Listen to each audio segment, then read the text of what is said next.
जर काहींना मोबाईल मिळाला नाही पागल होतील ते. आणि मोबाईल वापरणारी 80% जनता भरमिष्टच. आतापर्यंत सरकारी दवाखान्यांमध्ये पेशंट यायची, अजून 2-3 वर्षानं सरकारला प्रत्येक गावात मोबाईल वापरून येडे झालेल्यांसाठी बस एक हॉस्पिटल काढावं लागेल. आता एक 12वीचं पोरग असं येडं झालं, कोणालाही भेटू त्याचा मुका घ्यायचा ते, कुणी असो त्याच्या घरचा माणूस भेटला मला तो म्हणलं औषधच नाही राहिल्या, त्याला ती सर्क चित्र पाहायचं ते, आणि ते पागल झालं. 12वीची परीक्षा दिली त्यानं. आता कोणी भेटू ती मुका घेते आणि एकच वाक्य बोलत आहे, मोबाईल आहे का नाही.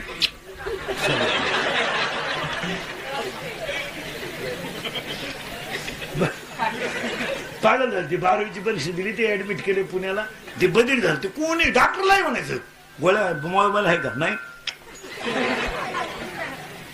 मोबाईल वापरा, गरज आहे, पण आवड नाही. आणि आज व्यसन झालंय मला.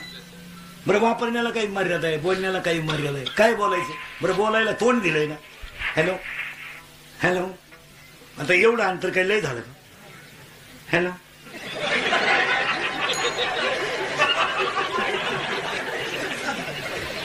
पागल आहे का काय, त्याला हे का. हॅलो, आता ईदवर आवाज यायला पाहिजे का नाही. हॅलो हॅलो,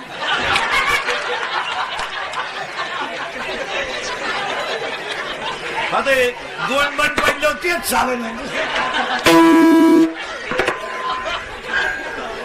काय खरं लोकांना भरमिष्ट झाली महाराज. माणसं लोक आपल्या कीर्तनाला बोलत जायचं, येसला येस, नो नो नो, पटलं तर आम्हाला एक वाक्य सांगतो आणि तेवढं पुढे जातो. चिंता बिंता काही करायची नाही, कट्यावर हाते विटेवर उभा आहे तो जगाचा, तो ठरवील काय करायचं ते. आपण उगाच छाताड करायचं नाही. आपण बांधला बांगला, आपल्या बापाला नाही जमलं. आता याच्या बापाला जर जमलं नसतं,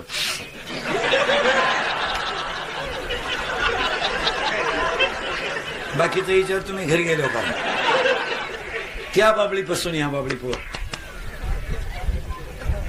मधली अख्खी एकीन, पण त्याची जिरीन त्याची जिरवली नाही ना, माझ्या बापाचं नाही. लोकांना काय माहिती, तू कोणतं. लोकांना वेळ पडली का त्यांचं त्यांचं पडलं. एकच वाक्य सांगतो पुढे जातो. दिवस फिरतात, फक्त नीती द्यावा. दिवस फिरतात, दिवस तेच राहत नाही. लक्ष्मी मिळत असेल तर ती नम्रतेने टिकवा. विद्वत्ता टिकवायची असेल तर मानाने जगा. एक दिवस सुद्धा फिरतात. एक वाक्य सांगू. 45 डिग्री तापमानानं सूर्यानं अख्ख्या जगाला वरपळवलं. नदी आटवली, विहीर आटवली, बोर आटवली, पण नुसत्या ढगानं त्याला दिवसभर डोकं काढून दिलं नाही. एवढंच वाक्य पाठ करा.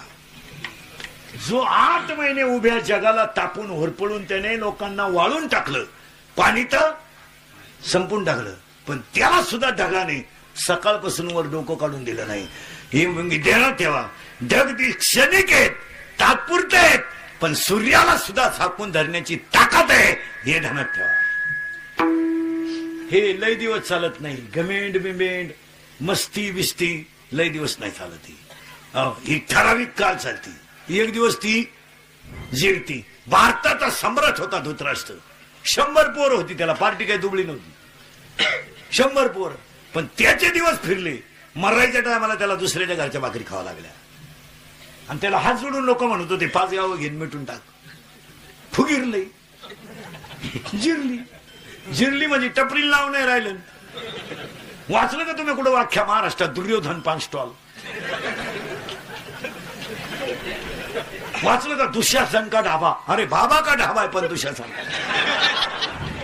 हातानं झटी झाले. बरं मेवण्यात येत होता 5 गावं, वाक्यात बदल होणार नव्हता.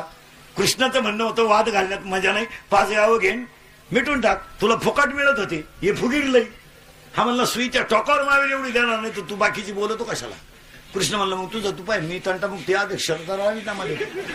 मी अध्यक्ष झाल्यापासून माझ्याच घरात कुद्या झाल्या, गावाचं मिठू गावा बंद करून टाकतो. त्याने बंद केलं. शिजिरली. मराठा टायमाला दुसऱ्याच्या घरच्या भाकरी खावा लागल्या. आणि कोणच्या खाल्या, ज्यांच्याशी दुश्मनी त्यांच्या खाल्या. आणि हा त्यांच्या घरी जेवायला होता गडी, त्या 5 जणांच्या. त्यांच्यात एक गडी नंगाट होता, भीम. तो गडी डोक्यात कमी होता, तब्येतीत मोका, डोक्यात कमी. त्यानं एक दिवस डायरेक्ट ते आंधळ गाठवलं ते धृतराष्ट्र. त्याला तोंडाच म्हणला तो डायरेक्ट, तुला माझ्या घरात जेवताना लाज कशी वाटत नाही तोंडावर. त्या म्हातारीची तर अक्कलच बंद झाली. त्या भीमानं त्याला दम दिला, आंधळ्या ऐक, एक दिवस तुझा हसायचा होता तर आमचा रडायचा होता, आज आमचा दिवस हसायचा आहे, तुझा दिवस रडायचा आहे.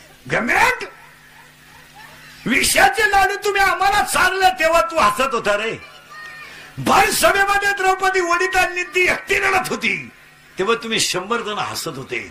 आज तू माझ्या घरातल्या भाकरी खातो, आज मी हसणार आहे, तू रडणार आहे. जे होता विषयाचे लाडू चालले तेव्हा तू सुटलाय. 100 आमची बायको वडीत आणली तुम्ही 100 जण हसले तेव्हा मी तिथं हजर होतो. मी एकटा जर उभा राहिलो असतो ना, उभा, तुझी खानदान मी जागेवर हल्ली असती, तुला पाणी पाजाय परत ठेवलं नसता. पण मी का उठलो नाही? मी कच्चा म्हणून उठलो नाही, तिथं धर्म हजर होता म्हणून मी उठलो नाही. काय भाषा आहे? मला काय तुला हाणायचोय? 100 हाणायला लागत काय होतं मला? मी एकटाच बास होतो. फक्त धर्म आहे तिथं जे हे ध्यानात ठेवा. आणि तो अनुभव तुम्हाला आला. जिथं धर्म आहे तिथं धर्म आहे, तिथं चंद्र तेथे चंद्रिका, शंभू तेथे अंकिका, संत तेथे विवेक, दया तेथे धर्म, संत तेथे ज्ञान, ज्ञानी तेथे आत्मदर्शन, सुमने तेथे वने, भाग्य तेथे उल्हासी. 18व्या अध्यायातल्या शेवटच्या ओव्या आहे. चंद्र तेथे चंद्रिका, शंभू तेथे अंबिका, संत तेथे विवेक, दया तेथे धर्म, संत तेथे ज्ञान, ज्ञानी तेथे आत्मदर्शन. एक वाक्य सांगा, सत्याला त्रास आहे पण जय निश्चित आहे. आणि हे तुमच्या अनुभवातली वाक्य आहे. सत्याला जय आहे, त्रास होणारच. त्रास नाही झाल्यावर सत्य नाही. मार करायला त्रास आहे का गावात बेवड्याला?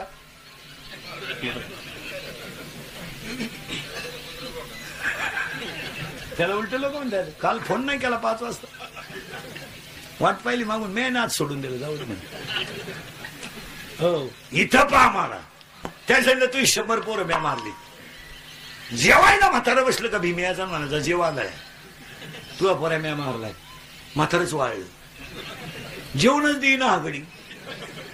ते वाढल्यावर युधिष्ठिरानं त्याला विचारलं, दादा काय भानगडे? पाया पडून सांगतो, द्वादशी आज प्रदोष आहे, दिवस फिरतात. रडला धृतराष्ट्र. घमेंड कमी करा, घमेंड लई अडपटपणा करू नका. तुम्हाला वाटतं हे नाही जिरती, हो, हे लई दिवस नाही चालत. मोटरसायकल चालत तर कुत्र्याला लात आणतो, त्याचा बाप पिसाळलेला होता.